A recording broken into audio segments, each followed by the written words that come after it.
I'd like to say that this is an episode about an amazing microschool called Ellemercito Academy in Downey, California, a pioneer in that microschool movement, but it's not. I'd also like to tell you the story about Lizette Valles and her wonderfully patient husband Oscar, who have started the Ellemercito Academy birthed in the pandemic, neighboring the Palisades and Eaton Fire, which devastated hiking trails regularly used by the students, yet has turned this program into an amazing facility where students from TK to grade 8 come and feel almost at home with their individual learning paths, but I cannot. You see, this is a story of my new friend and a living example of when thinking outside of the box becomes the norm. And little did I know, this would be her story to tell. Today, on the Traveling Principal Show, I will not be your host. Oh no, your host is my new friend, Dylan. He just watches me create things, but yeah. Okay, fair enough. Fair enough.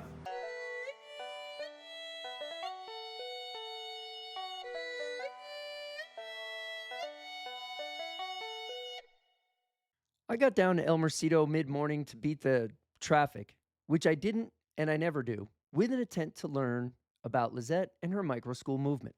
Some time ago, I sat in on a call with Lizette and some additional microschool leaders in and around the LA and Central Coast areas of California.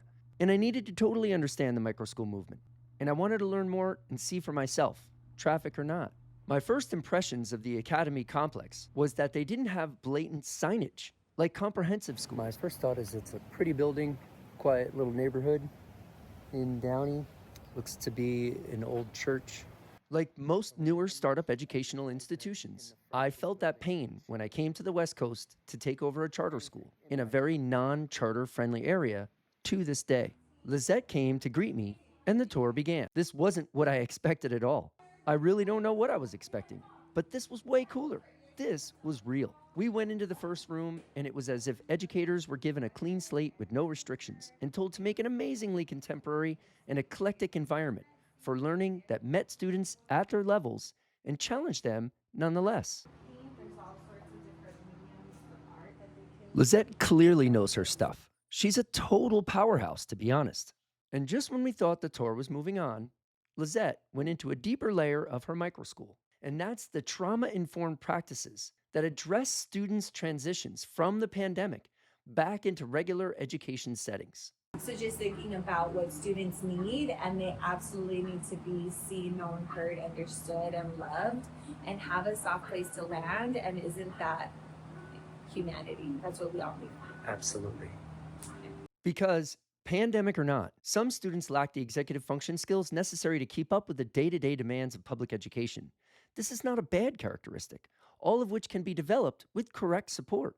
What do I mean about executive functioning skills? Here's an example. Ever ask yourself, since almost all of us lost someone during the time of the pandemic, and processing loss is hard enough for grown adults, what did we do to help young kids process those experiences? Kids were in some really severe situations during those months and years, and each one experienced that time differently. When those that really experienced trauma went left unnoticed and had to readjust back to a new environment without assistance, the skills to transition into the new realities aren't developed enough to progress into whatever is next. Lizette pointed out an area of the room that included a teepee structure, which she made mention the purpose supports kids there differently as a safe space. And knowing someone uses it there, I announced profound acceptance of how cool that concept was in an attempt to make the person in there feel good about it. Apparently, this worked. As Lizette continued to explain to me the instructional strategies in the room, a little person appeared out of the teepee and made her way over. She had the look of a distrusting student, someone who needed more proof to satisfy an obviously giant-sized curious nature, and was cooking up some questions to ask me. Before Lizette could continue with the tour, Dylan introduced herself. She had made a flyer for a business that she was starting, and here's her definition of what it is. Go ahead. Hi, All right, so tell me what your name is. Dylan. Dylan. And this is Berkeley, okay? My assistant. Wonderful. So you guys are together have created a business? Well, I mean, he just watches me create things, but yeah. Okay, fair enough. Fair enough. And what is your business? What do we have here? It's a babysitting business that I created, like, I'm gonna say 2 hours ago. Oh, perfect. What made you think of this? Well, I'm now the legal. Well, it's because I babysit my siblings sometimes, and my sister's like 5. Fun. Okay, so you have a 5-year-old, you're babysitting. Tell me what we have here so we can advertise My and sister anybody is in one the heck of a area. handful, to be fair. So you have good experience. So you're definitely able. What do you do? What do you offer? Well, I can make food. I can ride bikes with them. I can give piggyback rides because I do that with my sister. That's a good one. I can feed people's pets. Oh, that's a big bonus. I can like fill up bags, Okay. but I won't leave your kid if it's like younger alone because Wonderful. they could fall and drown. Oh, I love it. And the name of your Maybe business? say ages 1 to 10, but 10 would be a little weird because I'm 11. So, okay, I got But you I on can that still one. do it. Okay. And your business name is? Fun times babysitting. Fun Times Babysitting. Anybody in the area of Downey? No, Here no, is- I actually live like an hour away from here. Okay, so what is the neighborhood? I live in Los Angeles. All right, we live in and around LA and you need a babysitter. Here is. Well, no, your I am the number. babysitter. You are the babysitter. Fun Times Babysitting. Clients. At this point, I saw the impact of what Lizette and Oscar were doing at Ellemercito. As I sat there and listened with amazement towards Dylan's brilliant entrepreneurship, it hit me. These guys have taken the pandemic and did the one thing schools struggled to do most afterwards: support the students that need it most. I go into schools and see the opposite all the time. I see students with mass amounts of accommodations and support, some they need and don't get, some needs no one knows what to do about, and yet we push on. Students fall further off that grid, further from the connections and relationships they need, and further from mastering the executive functions that are necessary to learn anything. You see, Dylan is proof that what Ellemercito is doing is meeting the challenges in students that were caused by the pandemic, and they created individual solutions for each kid that goes there. You can't possibly do something like this at a large school. And they all have an individualized learning plan, meaning that we create, it's not an IEP, Right. but it's very similar in the sense that, again, we're pulling from their interests and their strengths, so we're never operating from a deficit basis. Oh, wait. Yes, we have. If we go outside, I want to show them skateboarding. Oh, okay, yeah. Actually, Oh, man. she taught Xavier how to skateboard, my son. And Uh-oh. Eli. And Eli, Nana, did you try that or not? Not yet? Okay. You should, it's fun. And yeah, going back to the individualized learning plan, we are looking at their love languages. So families will fill out what type of love language is the one that is most near and dear to that child's heart. Because we always say it has to be connection over curriculum. My all the language is time. pretty much just tent. It's that, but I think it's also like words of affirmation. You know, you're such a word person. That's what it's like. Ask me to spell anything. Literally anything. How about literally? Wait, what? Literally. That's easy. Literally. Nice work. Yeah. I haven't seen support like this at all, anywhere. You know why? It's different. It's small, yes, but it's also a support program for schools as well. So there's students that have a curriculum with a charter school, and we support those students with that curriculum, and we call it the 4 core and more. So we're looking at science, math, English, and social studies, and they have all of the support needed there. But then we're also doing financial literacy, and that looks like our children's business fair that we take part in, our cooking classes, so having those skills under their belt, Absolutely. really practical, really needed. And then we do therapeutic ceramics and things like that. But then there's other students who are not with a charter school and they're independently homeschooled, so they file a PSA, families file a PSA, and we essentially come around the family, kind of like a wraparound team, and provide direct instruction if needed. We help provide curriculum, help them choose. So let's say a child is into Minecraft, for example. Then we'll look at maybe some Minecraft spelling books, and we'll bring that into the mix. Or maybe they're into jujitsu, so we'll look at like anatomy through the lens of a jujitsu enthusiast. Okay, So that's how okay. we kind of work around that, pulling from their strengths and I wonder if more programs were available, what type of outcome would microschools like Ellemercito Academy have on assisting schools that are already maxed out with caseloads and paperwork and compliance concerns? They struggle to meet the needs of learners often because it's too expensive at a large comprehensive high school. Lizette showed me where the little ones went. classroom. This is pre-K to second grade, and Pretty much this program follows a Reggio Emilia style, Yes. so lots of natural wooden toys and lots of curiosity driven learning. And so you can even see there's a lot of materials that have been put out, and they're provocations. So these provocations that are put out are for the kids to be provoked to learning, and they gravitate towards what they want to gravitate towards versus the facilitator guide. Absolutely, the opposite.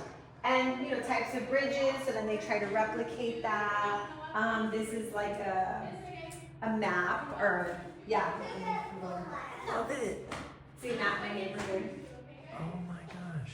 Yeah, and I'll show you other classroom notes. There you Oh, go. right So then on. this is another classroom, same This is deal. big though. Yeah, again, there's really cute butterfly, or they're still caterpillars, but you can see them right here. They're, they're getting ready to hatch. But they can see the life cycle process happening in real time. Wow. And what age is in here? So it's pre-K to second grade, and then we serve third to 12th grade. Our oldest Lizette then showed me the interactive kinesthetic teaching methods that they use at this fidget station. Check this out. teachers take away fidgets. I mean, of course, if it's incredibly distracting to the class, but also being attuned to your students. What do they need? And maybe they're working. We had this one student who would memorize his multiplication tables on a swing, kind of upside down, to have that, vestibular movement, because kids need to be twirling and moving around. And it's different from adults how they learn, and we have to be okay with that. Instead of suppressing their natural tendencies, letting them move and let their bodies just kind of like flow with, Yeah. how it is, instead of having them sit in a desk for 6+ hours. Right. As you can tell, we don't really have student desks. It's all kind of modular, like those are on wheels. We can move them around if we needed to. They often do move these around as well, the stools. So having fidgets, very, very important. to I mean, us. it's the opposite usually as well of what you would see in a public school, Right. considering the fact that kids would have a modification in the IEP that says Yeah. you can have one at a certain time Exactly. or take a mini break. You guys are doing the opposite. Wow. And then the host of the show took over. She decided it was time to ask why I'm there, which I thought was fair. So I answered. Because I think the world needs to see education in a different perspective. I see. And I also don't want them to think that it's different in any ways, that it's just another option. And so people will only know if you show them. There's also a readathon happening, so this is how many books I read. Eli is one book ahead of me. Yes. Eli. That wasn't the last we'd heard of Eli that day. Your host decided that our time would be better spent outside learning to skateboard. So she taught me. There I was, 47-year-old world traveler, over half my life dedicated to helping schools and students and staff alike. And Dylan taught me how to skateboard for the first time. Proud of you. Be careful, Joe. Okay. So, what if I told you this was my first time skateboarding my whole life? Oh, there you go. This one here Even better. feels a little more comfortable than the other one. Did that make it Okay, different? then do the other one. It does. That was fine. I think I'm a lefty. Middle, at heart. forward, and then put on the other foot. Oh, you're doing it. You're doing it, Joe. That is the first time in 47 years that I had the guts enough to get on one. Thank you so much for that. Look at this. You're welcome. Look at this. High five it out. Bam. Thank you. Dylan, you're a She then showed off a bit great to rub in teacher, her sweetheart. skills.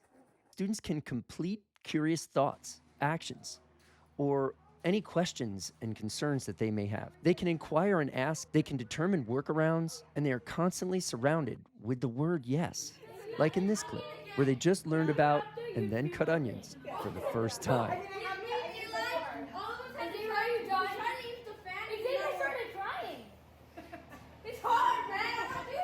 I'm going to be honest. I pictured a public school setting where the teacher was irate because kids were reacting to something in a drastic way. In a post-pandemic world of education, with funds drying up Where else are you hearing this level of support? Microschools have low numbers, so this site had 3 staff for the 20 kids present, and that's an amazing ratio. I continued to watch as Lizette showed me her school, and of course, our host continued to influence the show. At one point, she even took the camera and was filming, and I gotta say, if her babysitting business doesn't plan out, she's got a future as a YouTuber. And then our host was going to show us the day's focus, which was on making tomato soup with Oscar. It's an awesome idea for a lesson, but who am I kidding? They had tons of ideas for lessons. Like this path they organically went down regarding cooks cultivate change. The tagline came for the food, stay for the conversation. And these are the different community members that are highlighted in this program. And this one focuses on food as self-worth. So for example, if a child maybe is coming from an economically disadvantaged situation, teaching kids like how can you be mindful, right? So there's this mom, she's looking at a receipt and she obviously looks very worried. So kind of thinking about, what is your impression of the image below, and how can we capture that understanding in conversation? And looking at different foods from different cultures. So this is plátanos, I made this except I couldn't find After your host chimed in, we went to learn with Oscar the secrets of making tomato soup, which I just That's love. a beautiful combination. But then, this was added to it. Oh my gosh. You dip the bread and the cheese in tomato soup, it makes it glorious. Okay? So today we're going to make grilled cheese and tomato soup, and all of you guys are going to cut some tomatoes.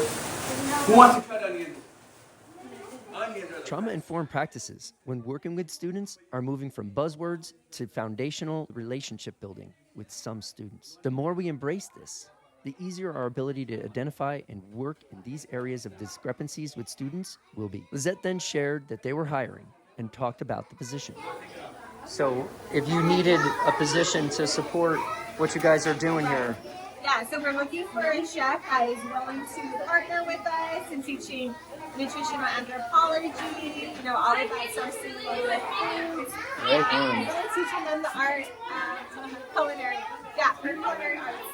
perfect. And so I'm hanging up the spikes. I walked into Torah school and my job is taken from me by a little kid who is way cooler, smarter, and way more tough than I'll ever be. She is overcoming the challenges that life has thrown at her one day at a time at Ellemercito Academy.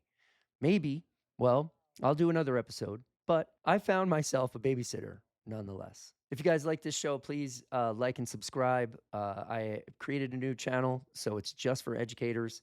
I was really excited to do this, and I'm hopeful to do more. If you'd like me to come and tour your school and do something similar, please reach out, joe@travelprincipal.com. Thanks for checking us out.